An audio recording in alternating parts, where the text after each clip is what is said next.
This week in games, next generation consoles are around the corner. Something is going on behind the scenes at Halo Studios, and Ubisoft cancels an Assassin's Creed Civil War game. This is the Two Penny Gamescast.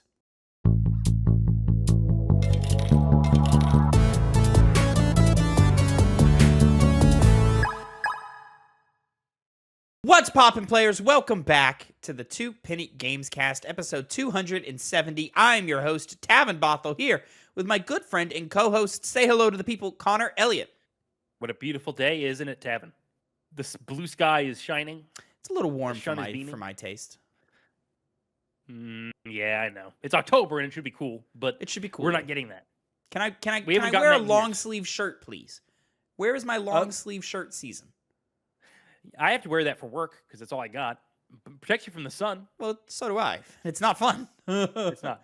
But ladies and gentlemen, this is the Two Penny Gamescast. Each week, me and Connor come to you with the nerdy news you need to know concerning the video game industry. We each come to you with two topics, two pennies, if you will, and we give you our 2 cents on them. You can catch this show every Tuesday, 8 a.m. Central Time, youtube.com/@2pennygames, or mainstream podcast services of your choice. Excuse me. You can also watch us record these shows live every Monday afternoon over at twitch.tv/2pennygames, where we record all of our podcasts, such as the Piggy Bank, such as the Game Club, which, by the way, the newest episode of the Game Club is live. Kingdom Hearts 2, the ultimate review, is live on the channel right now. Go show that one some love and let us know how we did on that review. And that's it. That's all I got. That's what it is. Listen, ladies and gentlemen, we're still in the Discord call. We are working on it, all right? We're going to get the new set. We're going to be back in person as soon as possible. Will it be by next week? Not likely. But maybe the week after that? Maybe. We'll see. You know, there's some touches. Tavin's going to do some playing around and experimenting. But Tavin doesn't have a lot of time for playing around and experimenting right now because he's in the thick of the school season. But that does mean you're going to get a new penny drop. Finally, back on the channel, a new penny drop will be coming. So make sure you like, subscribe, and drop a comment down below about how excited you are for that. And, of course, drop a comment and leave your own 2 cents down in the comments below because, of course, here we want to have the audience have their own 2 pennies. I did grab some this week that I'm only just now remembering, so now I got to jump back into it. In our Alice in Wonderland Sucks short, Mike Win 7056 says Alice in Wonderland does a great job of expressing a childhood's confusion with all of the rules and restrictions and obligations of adulthood. That's what it's about, and that's why it doesn't work as a level of a video game. Point. Okay, fair, but there's not really good levels in that video game anyway. So, is it very really indicative of the rest of the game's problem? You know, I don't know if necessarily it's because they're keeping in theme with the original source material. I think it's more of just the direction and the level design in that game is ass. And then on the Ultimate Kingdom Hearts 2 review, Patrick Bearhart 3706 Eberhardt, you're right, Connor. Patrick Eberhardt, 3706. Tavin not understanding the lore of KH now. I want him to try and read the plot synopsis of the other games just so that he could be more confused, and his questions need at least a 2-hour lecture about hearts, darkness, nobodies, memories, and light, as well as quantum physics.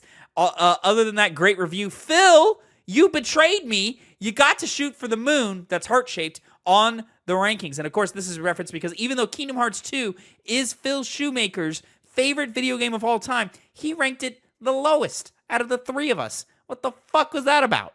It was very pathetic from a Kingdom Hearts lover. He should have done his best to put it at the highest he could have. Instead, he decided to be objective, and then wasn't even on the mark with his objectivity. Just so off, you know? Come on, man. Several spots lower than me. Several spots. Ridiculous. To the point about lore videos and plot synopsises, when I originally played Kingdom Hearts 2, Phil showed me some of those, and it was just as nonsensical as everything else in this fucking franchise, because this franchise fucking sucks. God, I fucking hate it. Physics. I'll tell you what, when it comes to Kingdom Hearts, I'm Kendrick Lamar in Euphoria, man. I hate the way that you walk, the way that you talk. I hate the way that you dress. He always fucking does this. Stupid Thanks, fucking Patrick pants. Everhart. You know who he is. What? You don't know who that is? I didn't hear what you said. You don't know who Patrick Everhart is? Oh, it's your homie. Okay, yeah. But, I wasn't going to put him on blast like that. No, it's fine. He would like that you do. Moving on, Connor, let's jump into our first topic of the day. My first penny of the day. We are going to pull an article from VGC News because this is breaking news. Ish, a little bit. Kind of breaking. Couple of hours. By Chris Scullion. PS6 and next Xbox console are both aiming for 2027 release. Separate reports claim. Both the PlayStation 6 and the next Xbox console are planned for a 2027 release, according to two separate accounts. Kepler L2, an insider who has accurately reported on AMD hardware in the past, claimed in a NeoGAF thread that Sony's plan is to release the PlayStation 6 in 2027. In a thread discussing Sony and AMD's recent video explaining future technology, a discussion arose about Mark Cerny's claim that the new tech would be coming to a, quote, a future console in a few years' time. When one user claimed that this meant 2028 at the earliest, when taken literally, another user suggested that Cerny's use of a few wasn't necessarily to be taken literally and that a 2027 release could be possible. Kepler L2 agreed that saying a 2027 release is, quote, not just on the table, it's the plan unless any unexpected delays happen. Tariffs. On the same day, hardware insider Moore's Law is dead posted a video claiming to show the AMD Magnus APU, which he says is set to form part of Microsoft's next-gen Xbox console. When discussing the specs of the chip, which he describes as cheap for a PC but expensive for a console, MLID stressed numerous times that the console is planned for a 2027 release. Quote, "It is targeting a 2027 launch," he said, "and I want to be clear that since the recent Xbox Magnus video and RDNA 5 videos I have put out there, I've heard from even more sources that Microsoft is talking to partners behind the scenes and just openly saying 2027 is when Magnus launches."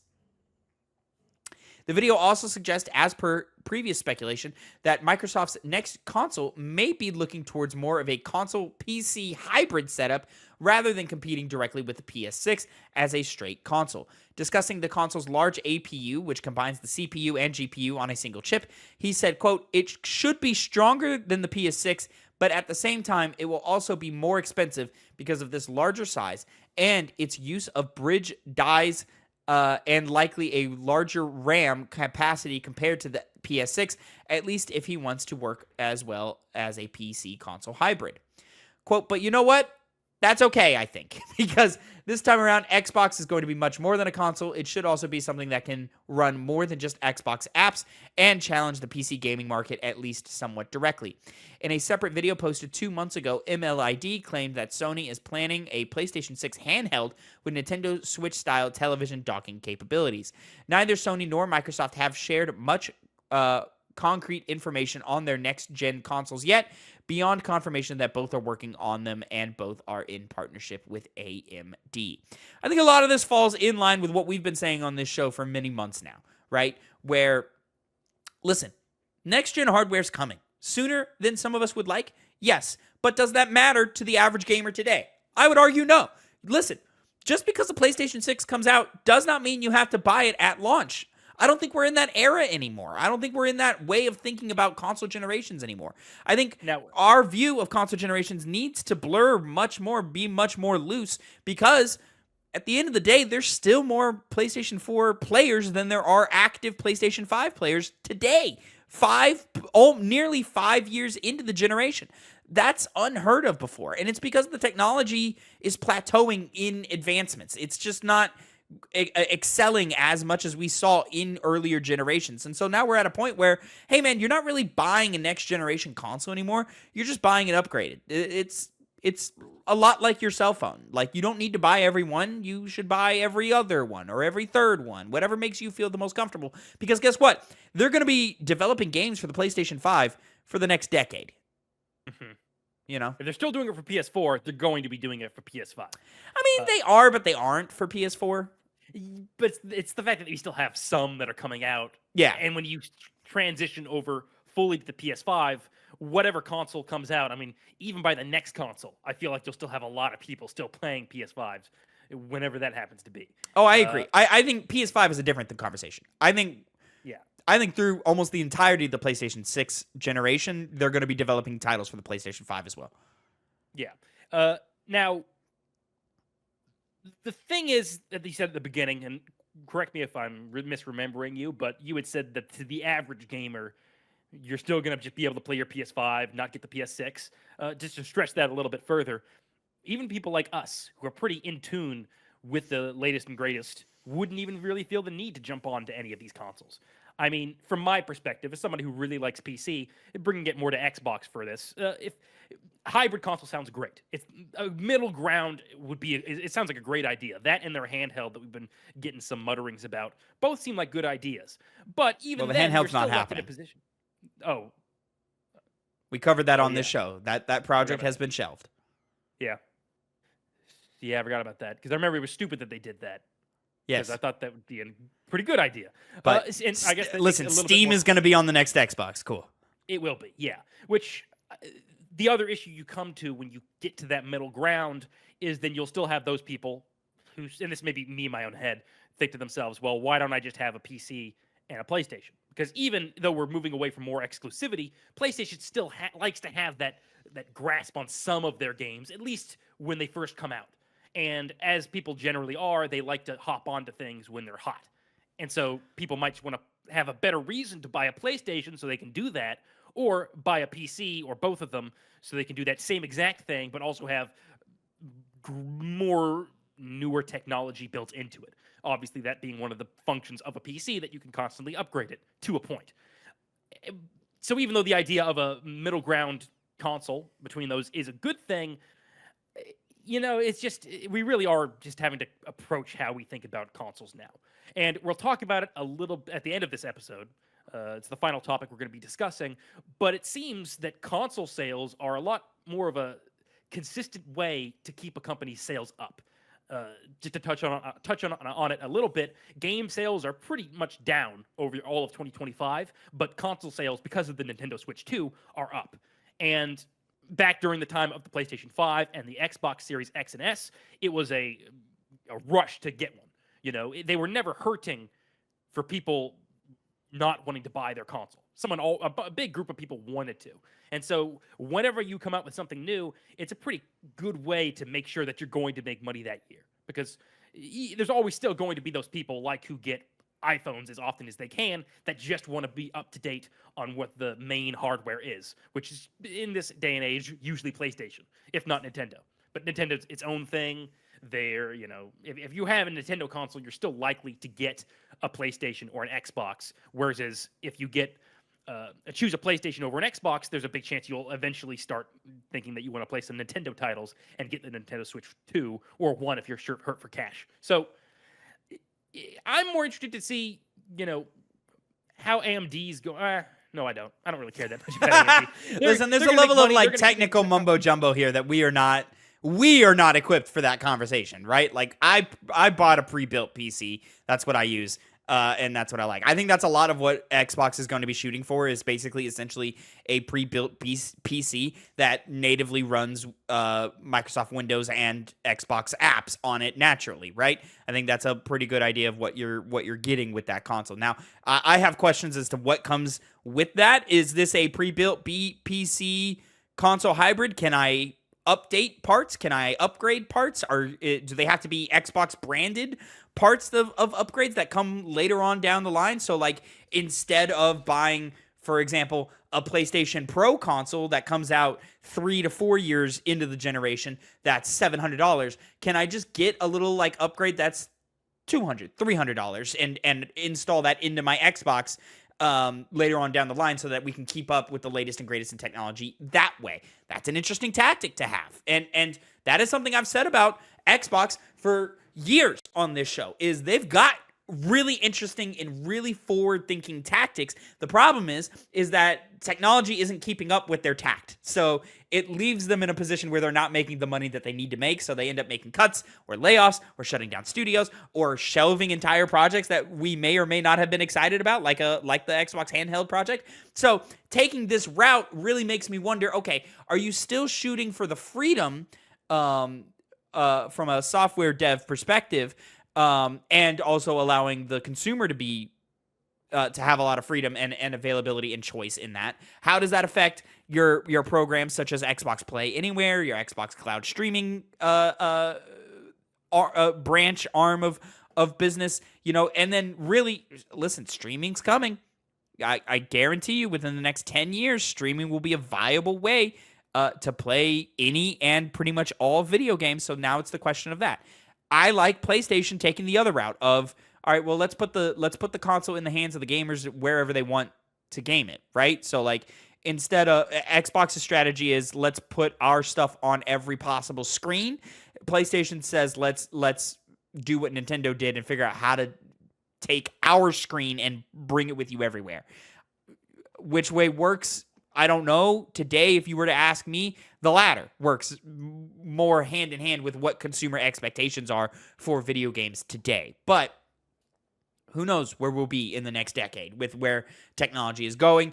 And listen, I think price point is going to be it's always a very important topic in these things. Especially but I think it's going to be, and especially now, very important topic, more so than we've seen in the last probably 10 plus years, almost 20 years.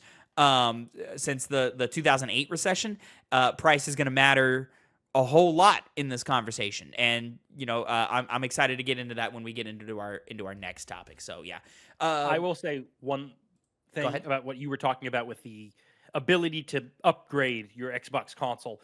I think that's where the issue is going to come up, where they won't be able to, because we've talked on the show a number of times. Well, more so on the piggy bank when we kind of just slightly refer to it. Of some release happening on the PC that doesn't come out as smoothly as it does on consoles. The reason for that is because there's such a large breadth of ways that a PC can be constructed, and having to make a game that factors in a number of those things at the same time so it can try and be played by as many people as possible makes it kind of complicated. With Microsoft has all of these, small little features that they always put on their console, and depending on how they implement it into this new console, I don't know if it'll really be able to be swapped out with parts. Will the console even work as it originally intended to, or will it just break? I have no clue. I don't understand. I don't understand your perspective. Can you? What about it? Because if it's a PC console hybrid. So it's going to be more like a PC than we've ever seen before. Yeah. What about that would break the line of thought? Because then it would in terms of development, it would just be equivalent to just developing for a PC. Well, I think it would in the case of. I mean, yeah, I get what you're saying, but my point is that even then, problems happen on the PC when you're trying to do it for the PC and home consoles. And when you have one that's kind of meeting in the middle of that, if you were to all of a sudden say, well, there's a lot of different ways you can customize it, if it's a bit too adaptable in the types of parts you could put in, I could see they're starting to all of a sudden start being a lot more issues with rolling out your in-house games that'll have problems as PC releases do, except you no longer have the benefit of that just being a problem with PCs and Xbox and PlayStation consoles. It comes out working as intended. I just see there being a much larger opportunity for games to have issues when they're released than they would have had before, with it being a hybrid console. Even though I do get their reasonings for it. And this is more something that's only exacerbated if you're able to change out parts. I see where you're coming from. I don't think it'll be that customizable. Fair enough. Yeah, I think it'd be like here's card, for example. Yeah, I think that would be it. I think hey, we have a new graphics card. It now has SSD technology or whatever the fuck the future, whatever the acronym is that's going to be a big, selling keyword in the next 5 years. Hey, this one could do it, your last one couldn't, put it in. And then if the game is developed for that level of technology, then it'll just slide right in. It'll be fine. And that's what I think they're going to do, because they're clearly partnering with AMD on a number of technologies that they're creating. And so I could see them making it a certain way that You can change out, maybe if it's not just graphic cards, but other parts if they're AMD parts.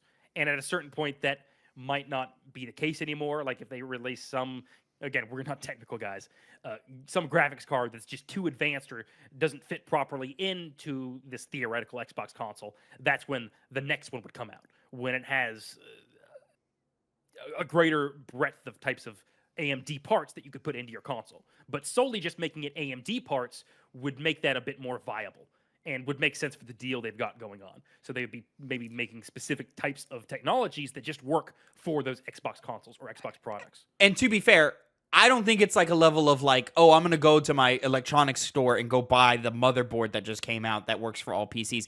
I think these are going to be Xbox branded components that they say, hey, this version of this component will get you to X level of resolution, X level of frame rate thing or whatever. And you have to buy the parts that work for us. And then maybe because it's an AMD-centric thing, AMD parts work as well. But these are the parts that we say, branded Xbox, these will work. Like, definitively. Much like how, like, I mean, it was a bad thing back in the day, but much how, like, your memory cards for your PlayStation Vita were arbitrary, and you had to buy the PlayStation branded memory cards, or even like far back as like PS2. Like that's how that would work, is you would have to buy the thing that worked for the console, and other pieces wouldn't. So like now we just have a different version of that, but instead of it being like a core thing for storage or anything like that, it's just something that like you have a base model, and then you have the option in a few years to upgrade it in this specific way for less money. It might be like a instead of trying to sell you a new box, because how many PlayStation 5 Pros have been selling, really? The people who want it went and got it. Other than that, like, I don't think people are like rushing to get the PS5 Pro. I think this could be potentially the counter to that. Is, listen, instead of us selling you a $750 for a minimal upgrade, we're just going to give you the part that gives you the minimal upgrade. I'm interested to see what they're going to be doing. Xbox is not in the best place overall. I'm always interested to see what they're going to do, but they never fucking do it. Is the problem. So. Or they do it and then they like yank something else or punch me in the face or something that like pisses me off at the same time. Connor, we're going to move on to topic number 2 here, our second penny of the day, your first penny of the day. Go ahead and take it away, my friend. My first written penny as well, since that first story I did not do. Of course. You write all of the stories, well, unless they're like breaking news. You could have written that one, but we're not going to talk about that. We're not going to talk about that. Listen, TwoPennyGamesNews.substack.com if you want to see all of the written works that Connor does, and it will be the rest of the stories that we read on this show for this episode. So make sure you do that. There is a link down in the description down below, and of course, make sure you drop a comment down below about each and every one of our topics. So how do you feel about the next generation? Is it too soon? We didn't even really talk about that. Is it too soon for the next generation? No, I don't think so either. This is time-wise, it's about the same. It doesn't feel like they've earned it yet, and I don't think they'll ever feel like they've earned it ever again.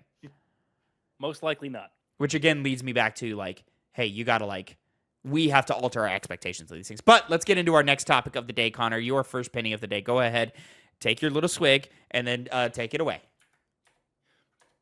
Yes. Ubisoft canceled an Assassin's Creed game over fears of controversy. 5 current and former Ubisoft employees confirm a post-Civil War entry in the Assassin's Creed franchise was canceled, partly over fears of, quote, I put the partly in here just a second ago, over, quote, online backlash, end quote, and a politically unstable climate in the United States. The anonymous sources reached out to GameFile's Stephen Totillo to report on the title's cancellation that was set to feature a former slave in the leading role and at least partly involve combating the Ku Klux Klan as a main threat. That's the KKK for people that do not know the acronym, that only know the acronym. While employees note that cancellations are nothing new at Ubisoft, the reasons given are as the game was, quote, too political in a country too unstable to make it short, end quote, says one source. Assassin's Creed Shadows faced a great deal of backlash online due to the inclusion of Japanese historical figure Yasuke, an African slave who was bought and eventually made a samurai by the conqueror Oda Nobunaga. And that same outcry appears to be the driving factor behind the decision to cancel. Developers were reportedly eager to begin development before Ubisoft canceled the game in its early stages of production. Ubisoft has yet to comment in spite of inquiries from GameFile. There's the image Tavin is showing on the screen right now. I wonder what his message is trying to facilitate to the audience. You know, who knows? Who knows, Connor? Who knows what it is? And yes. I did flip it around so you could read it on screen. But yeah, this sucks. That's real shitty. But unfortunately, not surprising, except from especially coming from a company like Ubisoft, which has found themselves year after year in quote unquote controversy. And, you know, everybody wants to boycott their games, but not for the reasons that you should boycott a Ubisoft game. But, you know, because of supposed wokeness, or Ubisoft always goes woke, or whatever. You know, it's always a conversation about Assassin's Creed Shadows, which I think that crowd has taken as a win in their department. I wouldn't. I think Shadows did exactly what it would have done with or without y'all's complaining on the internet.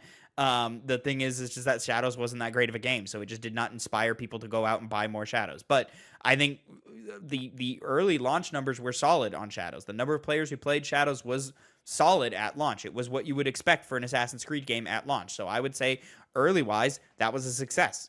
Overall, I can't consider Shadows a success, but that's because the game wasn't very good. Now, it's not because it wasn't good because there was a black man and a woman in it. It wasn't very good because it just wasn't a well-made game, or it wasn't the most well-made game. You know, it was another Ubisoft open world Assassin's Creed game, which their formula has been starting to wane as of late. Valhalla came out. It didn't really make any more of a splash than Shadows seemed to, from my perspective. Yet the only difference between those two was one had outcry for the obvious reason, as you just stated, and one didn't have anything like that to get upset about. And so, you know, it's really weird because here's my issue with you, Tavin, right?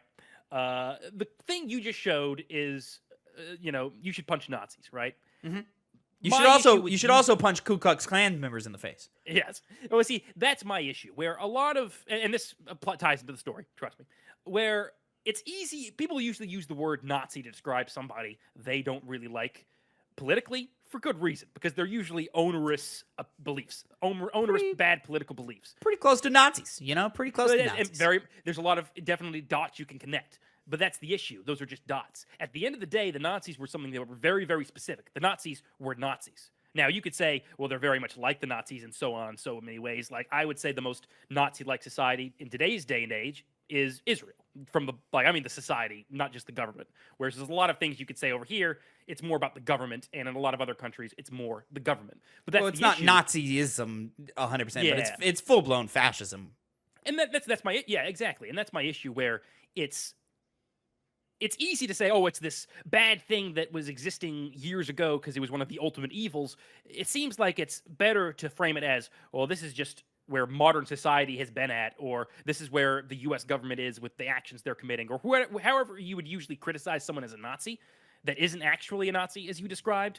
It's important to do so because saying someone's a Nazi evokes that specific imagery, and it also kind of detaches from who the people are that are having these horrible opinions in today's day and age, because they're not just Nazis. They're actually not Nazis. They're their own unique thing because it's a continuous problem that you have to deal with. The thing here, Connor, is we are covering a topic in which it's a game in which you would have attacked or killed Ku Klux Klan members, and the KKK and the Nazi Party pretty similar in a lot of shared beliefs. And in most people's minds, rightfully so, they're equivalents.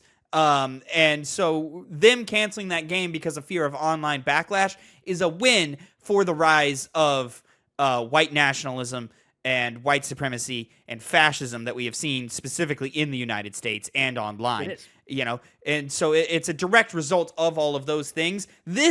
I said the failure of Shadows is not a win for the Nazis. This is. Yeah, because And that's bad. That's a bad thing. From what we're hearing, it's partly because of that, but I read that as there's a lot of different factors, but the deciding one was just like, let's skirt around some controversy. We put out Assassin's Creed games all the time because we're greedy and we want to make as much money as possible. This is a wrench in that plan, so let's cater to these people because they cater to the dollar. Even if it's a perceived view they might have, that's how they caved. Because this is one of the times where I adopt language that I would expect to come from you, Connor. So now our roles have reversed here. Ubisoft, y'all some pussies for this. Y'all full-blown pussy for this. This is why so much back in like 2017 when Wolfenstein 2 was coming out, I had so much love for Machine Games when they were just out openly tweeting, yeah, punch a Nazi in the face. Fuck Nazis. You know, Pete Hines, formerly of Bethesda Entertainment, was saying all the time, yeah, fucking Nazis fucking suck. And then, you know, we got arguably three great Wolfenstein games, and then a not good and then a bad one. You know, and then Indiana Jones still punching Nazis, but it just wasn't felt as much. God, we need a Wolfenstein, man. We need a Wolfenstein right now because we need to spread that message that being a Nazi is bad. You shouldn't want to be that. And if you are that, go fuck yourself. You're a fucking piece of shit. Ubisoft is a bunch of pussies for letting pieces of shit run their goddamn business because these are motherfuckers who don't even play video games who are talking in these online forums. All of this controversy is built up by people who don't even fucking play games. It's garbage. The content of what it was going to be about is also just inherently interesting. I mean, to carry on the original conversation you were talking about. Red Dead Redemption 2 just did it! Yeah, exactly. Killing the Ku Klux Klan as like a main villain, it just works. In the same way it works when you depict a Nazi in a video game because they're just objectively evil. They might, no matter what humanity you could eject into that, it's overridden by the blatant evil that is these two organizations, these two groups. And there's just so much you can do with that. And yet the only thing a lot of, as you say, losers online do is they see it from their modern political lens to the point where they're defending decisions to not fight the KKK just because of everything else that they attach to that. It's incredibly weak-willed, stupid behavior that shows that, you know, it's that group of people that are easily manipulated into hating something that should, in any other normal context, ever be hated or ever have a problem with. Because if you see a game that's about, oh, we're going to kill the Ku Klux Klan and it's going to show, you know, it's going to basically talk that slavery is bad, believe it or not, that somehow is like, obviously it's connected to modern politics because a lot of people bring it up, but it's beyond politics at the same time because it's just about morality. It's about what's right and wrong. And if you start siding with people who have an issue with this kind of thing on the basis of small sensibilities, but you don't have a problem with those same exact people coming out and their opinions preventing a game like this from being made, that's just, it's pathetic. There's no other word to describe it, really. If you have that issue with this kind of game, you're pathetic. And here, I'm gonna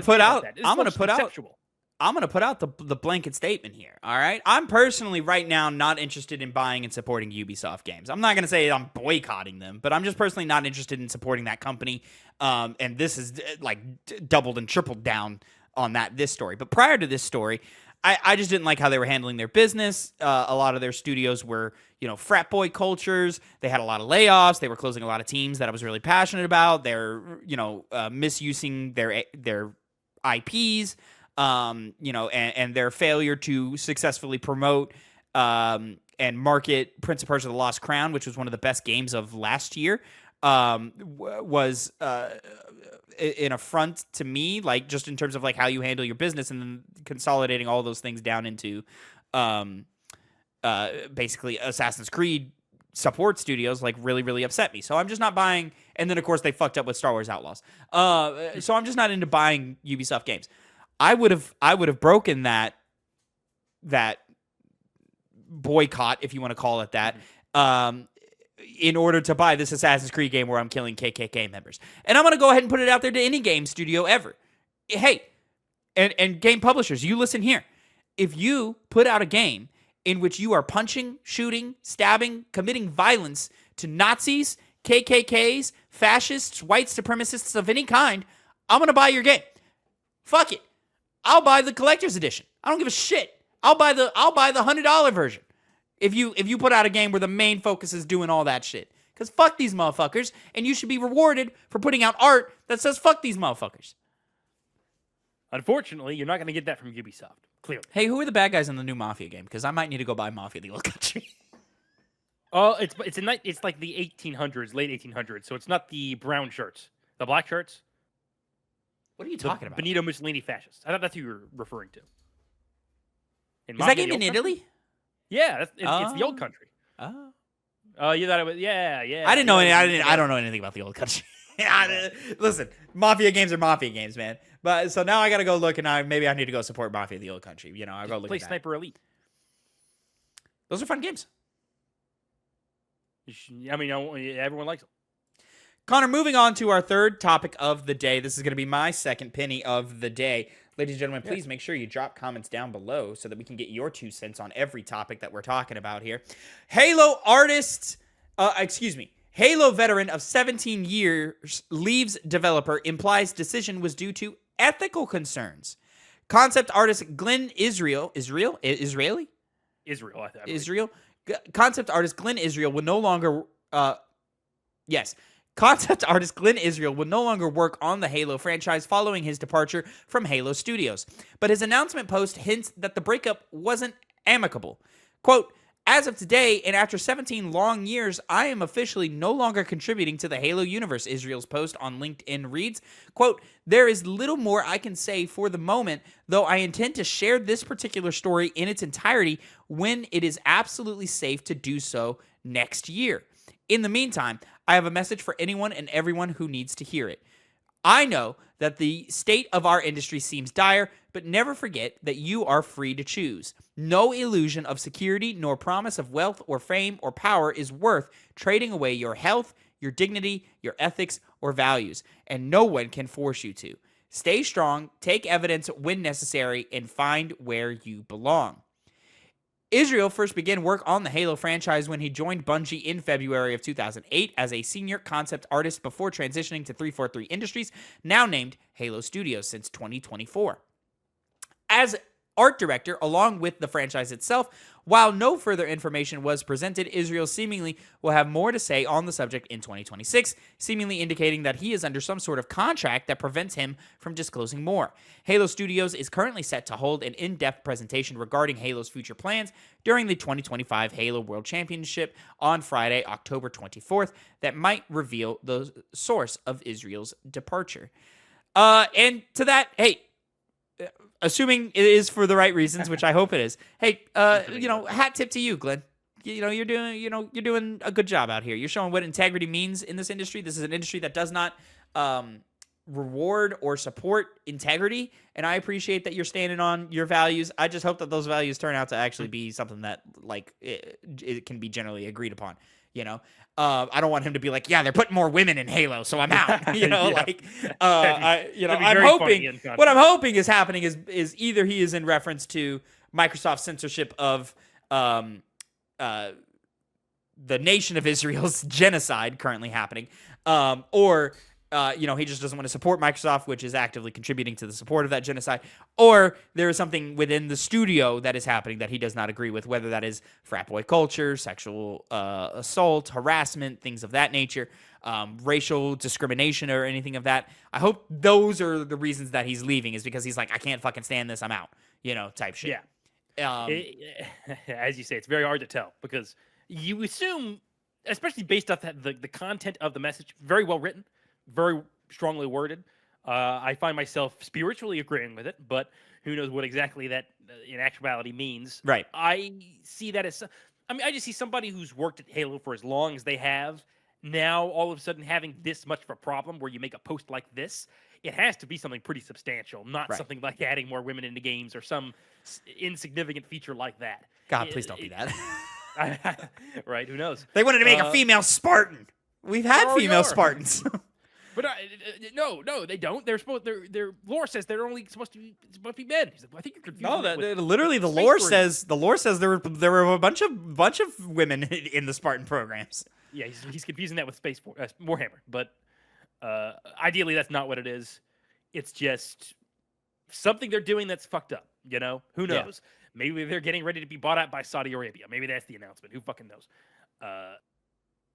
I guess in a soon amount of time, we will find out. We covered last week that there's a Halo 1 remake going on. We kind of shat on that a bit. Why is there one? Why are we wasting our time with that? You should go watch that part or that video, that episode. But is it connected to that? I feel like it's not, but it could be some soulless attempt to try and make Halo continue to be relevant. And he saw that for somebody who clearly has a love for this franchise, considering how long he worked for it, that he just couldn't accept it. And it really is just an issue on the game making side of things. Listen, this could simply be capitalism is capitalizing, and his perspective is, as a creator, he doesn't want to keep recycling the same thing and diving back into the old. He wants to make something new. And listen, I said last week, I think Halo needs to do something new.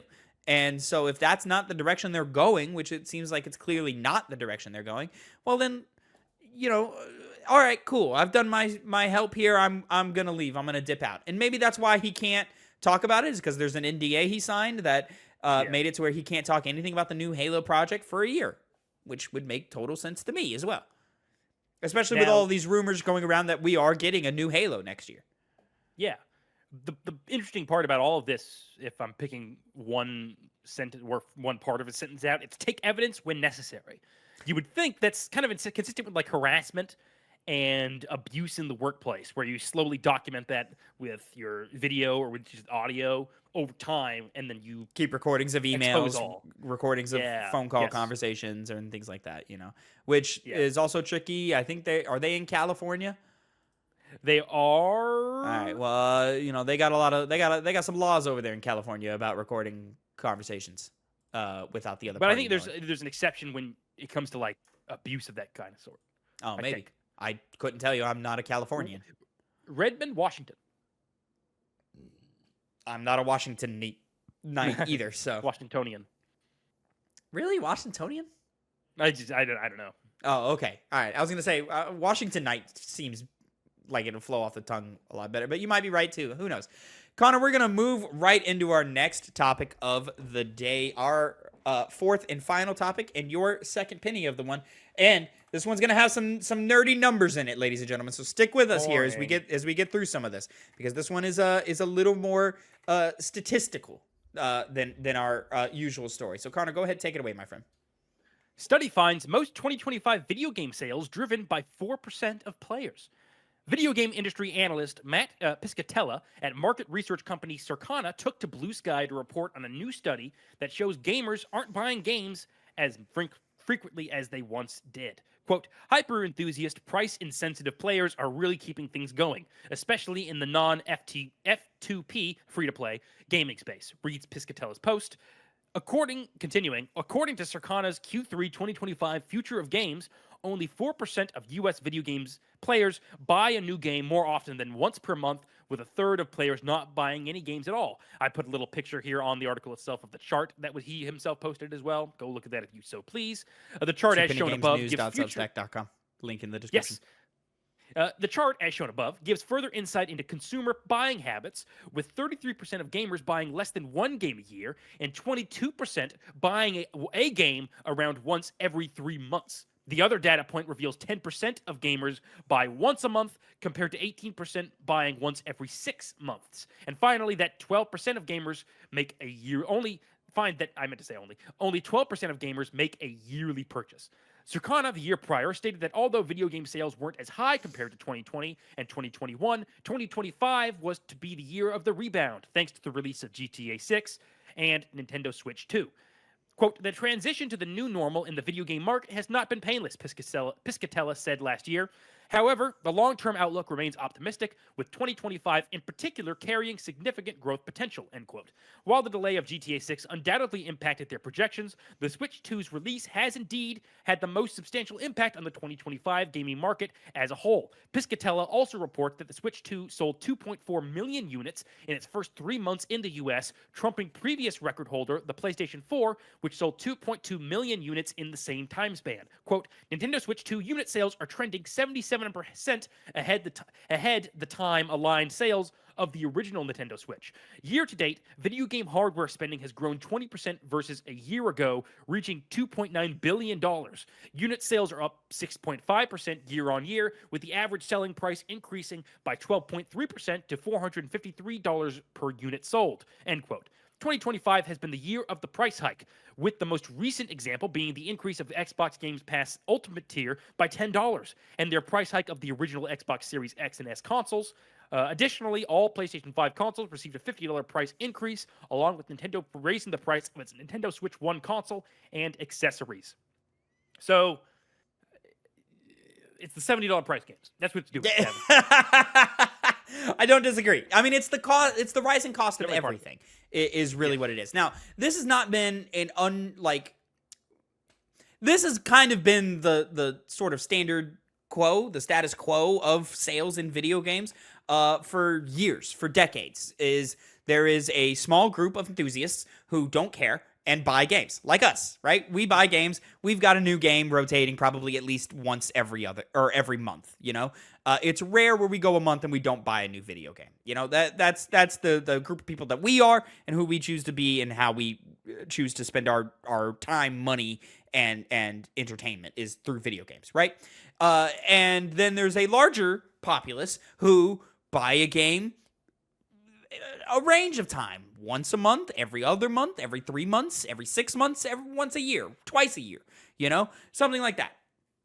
And this is not surprising. This is not new information. The problem is that the gap has widened. The percentages have the percentage of people like us have shrunk, you know? And which is interesting to say. I think there's a lot of reasons for that reason. Connor, you brought it up. Yeah, the general rising cost of games from $60 to $70 and in some cases up to $80 is the cost of this. Hey, if a thing is more expensive, less people are going to buy it. That's the simple matter of the market, you know? And I think that's what we feel here. Alongside that, a lot of other things are much more expensive.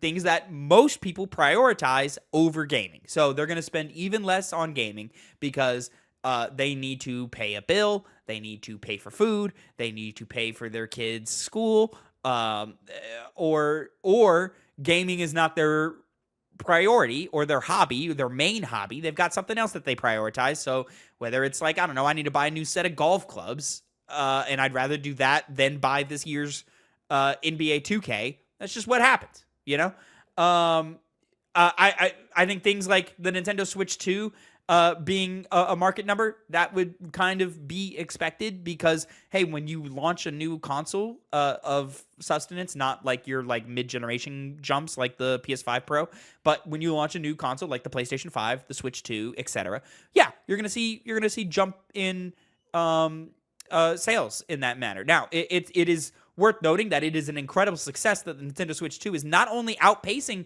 the Switch 1, but outpacing the PlayStation 4, which sold bonkers at launch, you know? So that really tells you that the Switch, over its lifespan, really did a really good job of garnering and supporting and growing its audience. Listen, there's new kids born every day, you know? So the industry is still growing, it's just sales are going down. Not because there's less gamers, there's just less money to go around for games, you know? That's really the whole point of this whole story here. Yeah, exactly. And it doesn't focus on Xbox Game Pass or any other kind of subscription service. So all of that is just outside the realm of sales. So, we're talking hard sales. You bought the game. Yes, hardline sales. And all the things you just said apply. It's just way too pricey. And it's only, from everything we know, is going to get worse. I mean, you already have some people testing the $80 or wanting to do the $80. I mean, I know there's been a number of industry insiders, not industry insiders, but people inside the game industry. Is that the same thing? I think that's the same thing. I'm thinking like the higher ups, though, not just like the common grunts in the games industry that have been saying like, hey, you know, maybe we should be making pricing games higher. I remember there was that claim we covered a while ago where someone was saying, hey, technically games are less expensive now than they were back in the day. So isn't it reasonable to raise the price? I can't remember who said that.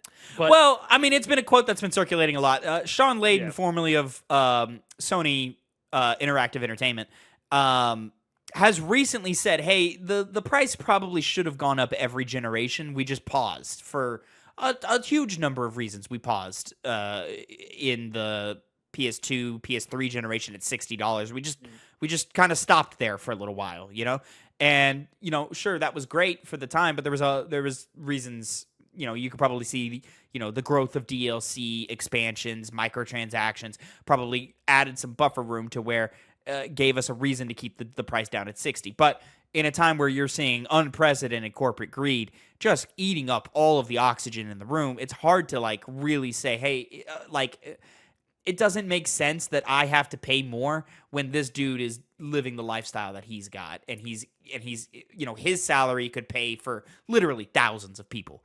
And it's just this just doesn't add up. It doesn't make sense. The logic doesn't check out. It's the fact that we had the whole boom that took place during COVID that they overexpanded for, and which is probably a direct result as to why the Switch 2 is performing so well, is because of that boom that we saw. Yes. Because the Switch 1 was a cheaper console, it was an easier access way in, it was more kid friendly, and it was more family friendly. So you could, unfortunately, for a long time, video games have garnered to only men. The Switch is more female-friendly than not than male-friendly, but it's more female-friendly than other platforms. And so, you just had this huge boom of a bunch of people who aren't gamers or who only played games on their phone buying a console, and it was the Switch 1. And that led directly into everybody buying a Switch 2, So it only makes sense that the Switch 2 did so well. And it makes sense that software sales are down, which sucks. That's going to hurt the industry in a lot of ways. At the end of the day, this is an entertainment hobby. As much as I like to treat games as high art, because I believe they are, at the end of the day, art isn't gonna feed your child. So, at some point, you just got to put all versions of art on the shelf. And video games are, unfortunately, one of the most expensive versions of art you can buy. They are. And I know I gave other reasons for it, but I still always, first thing I think of is $70, because people were not happy about that. And it's like, what has that done? Because the justifications given at the time are irrelevant. They were made irrelevant like a year later, but they certainly are now. They didn't matter. If anything, it hurt you more than it benefited you, because look at these numbers. People aren't buying games. If there's no indication that this made you make more money. If anything, it shows that obviously that's just correlation, does not equal causation, but from what we know, it doesn't seem like it helped you at all, and more hurt you than not. I'm very curious. I think it's pretty much undeniable at this point that the price point for Grand Theft Auto 6 is probably going to be $80 minimum. I think that's a pretty safe assumption to make there. I could be wrong. I hope I'm wrong, but I'm pretty sure that's what it's going to be. I'm curious, and I'm sure Take-Two is doing all the number crunching right now, trying to figure out what those numbers are. But I'm curious if there's possible revenue lost at Grand Theft Auto 6 being $80 as opposed to $70, or maybe even if they're going to get bold with it, which they won't, but if they're going to get bold with it, $60. If Grand Theft Auto 6 comes in at $60, everybody and their fucking grandma is going to buy that game, on top of the fact that it's already a game that everybody and their fucking grandma is going to buy and play, Yes, but to your point, because Grand Theft Auto is such a monumentous moment when it comes out, or whatever title you're talking about, I could just see the messaging, the marketing alone of it being $60 and them harping away on that, because Grand Theft Auto always makes fun of a lot of pop culture stuff. Yeah. I could see them turning that on the industry itself, saying you could play $70 for, make fun of some type of game that people make fun of on the internet. Or you could play $60 and play this and show gameplay of Grand Theft Auto 6. The marketing does its own work off that alone. I think they're going to hit that same marketing beat at $70. Yeah, they're gonna. What do you mean marketing beat? The one of how it's the same one that you just said. They're just gonna do it and spin it with $70 because they've already got enough examples of everybody pitching at $80 to be like, yeah. Well, here you go. You know what I mean? I see what you mean. Yeah, if they're cowards, they'll do that, but we'll see. I mean, I would bet money that they're gonna go to $80 because they can, and if they can, why would they not? It's going to be the biggest game of the year. It's going to be the biggest game of the decade. And everybody in their mother. Well, hey, you're right, Connor. I don't know that. Wink, wink. I want to see how it's compared to Elden Ring. I know it's going to win, but Connor, you should be seeing how it compares to fucking Avatar: Way of the Water. Well, in terms of money, when you charge $80 for a game, yeah. Like, Grand Theft Auto 6 is going to be the most profitable. What do they call it? What is the category they fall under? The most profitable entertainment product of all time. Like, well, I mean, very likely. I still think that that's not necessarily true, mainly because of the cost of it. We don't, because we've heard some mutterings. We covered it a while ago of it being like over $1 billion. Is that true? We don't know, but that's what the mutterings are saying. It's certainly expensive though, so I think they'll make their money back. I don't think that's going to be a problem, but that's another interesting avenue to look at. Well, Grand Theft Auto 5 made like $1 billion in a week, didn't it? Wasn't that the stat from back in the day? It made a ridiculous. If you want to look that one up, because I'm going to look up Red Dead Redemption 2's sales. Sales, sure, but I was going to look up their budget. What was it? You were asking how much you made in the first week? Yeah, GTA 5 broke some crazy record in its first week. Let's find out. Analysts, yep, 1 billion, over 1 billion. Yeah, it made a lot of money. Yeah, I don't think it's gonna be a problem then. Yeah, analysts estimate Red Dead Redemption's 2 combined development and marketing budget between $370 and $540 million US. Now, I don't. They're gonna market the fuck out of it, and it might be an increased number from that. I just don't see how it's double. I don't see that. I don't see how that's possible. Because it's the same team that did Red Dead Redemption 2 is doing Grand Theft Auto 6. It's the same team. How could they have spent more money in that amount of time? I don't see how it's possible. So yeah, they're gonna make money regardless. I don't care about anything. I didn't know that GTA 5 was the fastest selling entertainment product in history. Yeah, I didn't know it was that. I thought yes, it was like, they are competing with their own. They are competing with themselves with 6. You know, they're and it's not like more than books, more than movies. Taylor Swift wishes she could figure out how to make that much money off of an album. Well, you know what? Actually, that's bullshit. The Bible has sold more than the religious texts have sold more than this over all of history. I mean, overall, but that's 700 years of history, Connor. Like, I'm just saying. Hey, so I'm just saying this is wrong and overinflating, like everyone does with GTA. Well, religious texts aren't entertainment properties. They are to me because they're not real. Ding boom pow. I mean, I guess, but at that point, Connor, you may as well just put like a textbook in the same category. You know what I mean? Like, yeah, no, and I'm not saying the Bible it should be upheld as factual as a science textbook. Absolutely, it should not. But like, they're categorized the same. They are, yeah. Yeah, they can do anything. Yeah, they can do whatever they want. They're gonna make $1 billion in 3 days. I've hated on GTA in the past, and I will continue to do so unless they make it $60 or $70. No, not 70. Fuck them. If they make it $60, I will always act like Rockstar is like Connor, the slave. Connor, like that. If they make it $60, I challenge you to get the platinum trophy in Grand Theft Auto 6. And if you're not, you're a coward and you don't actually stand by your own morals and integrity. Okay, you're forcing these morals and integrities onto me. No, these are your statements. These are your statements. I'm just challenging them. I'm just challenging them. This is you speaking, trying to act like it's some higher like entity saying. I'm just saying, if you really want to reward them, Connor, reward it by playing the game to its completion. That's not even reward. I'm giving them money, and like with my words, it's far more so than you were going to give them that money anyway. That's not true. It is true. Don't you deny this now. Don't you dare. Don't you dare. You're trying to be facetious here. You were going to buy Grand Theft Auto. You were going to buy and play Grand Theft Auto 6. There was no way around it. I was until I thought, well, if it's $80, I won't. No, you're still playing it. And they don't need my money. The only way that they don't get one out of you is if it's like $100. Definitively, yeah. But yeah, there's $80. $80. I would say you're still playing Grand Theft Auto 6. Depends if my weeks fold in on myself. If your weeks fold in on themselves. If my shit, I said it wrong. Fuck knees. Knees. They fall like my knees buckle. They like break inwards. Like I fall down because I'm weak-kneed. I'm weak-willed. I'm a coward. I have no principles. I have no integrity. Well, that's not a saying in reference to the like moral that you're trying to say. That's not a thing that you Well- that's not a thing. But also, it's gonna be the biggest gaming story of the year. You're gonna play it. Now has gone beyond what I will do of my own choosing to what you're demanding of me. I mean, if by some miracle TwoPennyGames is profitable enough to where this is our living, then yeah, I'm gonna make you play it because I think a better way to do it, Tavin, is to be super critical of the game on every aspect of it without having played it.